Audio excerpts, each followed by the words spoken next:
Hi guys, আমরা আজকে loop programming নিয়ে আলোচনা করব। লুপ প্রোগ্রামিং মাধ্যমে একই কাজকে বারবার সমাধান করা যায়।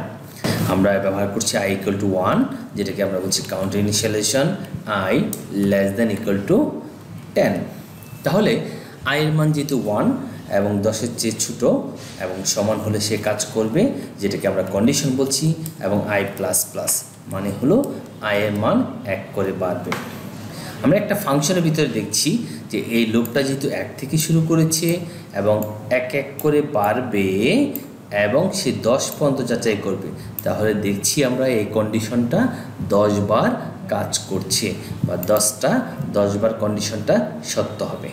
যতবার কন্ডিশন সত্য হবে ততবারই এই ফাংশনের ভিতরে প্রবেশ করবে। এখন ফাংশনের ভিতরে যদি আমরা লিখি প্রিন্টএফ দিয়ে যদি আমরা জাস্ট এসান আইসিটি প্রিন্ট করতে চাই \n, তাহলে সে আইসিটি লেখাটা 10 বার প্রিন্ট করবে।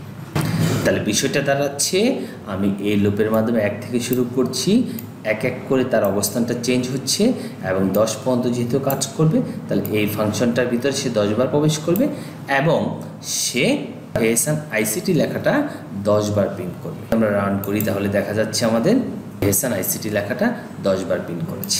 i প্লাস ইকুয়াল টু 2 যদি আমরা ব্যবহার করি, তাহলে আমাদের i এর মান 1 থেকে শুরু করছি, 2 করে বাড়ছি এবং 10 পর্যন্ত কাজ করবে। তাহলে তার কন্ডিশনটা দেখা যাচ্ছে 1 থেকে হয়ে যাবে 3 5 7 9 11 হলে তার কন্ডিশনটা মিথ্যা হবে। তাহলে সে 5 বার যেহেতু কাজ করছে মানে সে এসান আইসিটি লেখাটা 5 বার প্রিন্ট করবে। এখন যদি এখানে আমরা 1000 ব্যবহার করা হয়, তাহলে দেখা যাবে সে কি করবে, 500 বার সে প্রিন্ট করবে, কারণ 2 2 করে বাড়বে এবং এই যে লুপের মাধ্যমে একই কাজকে বারবার সেই কাজটা আমরা করতে পারি। দেখো এখানে কয়েক সেকেন্ডের মধ্যে যদি আমরা রিটার্ন ভ্যালু টাইম দেখি 0.3484 সেকেন্ডে সে কাজটাকে সমাধান করছে।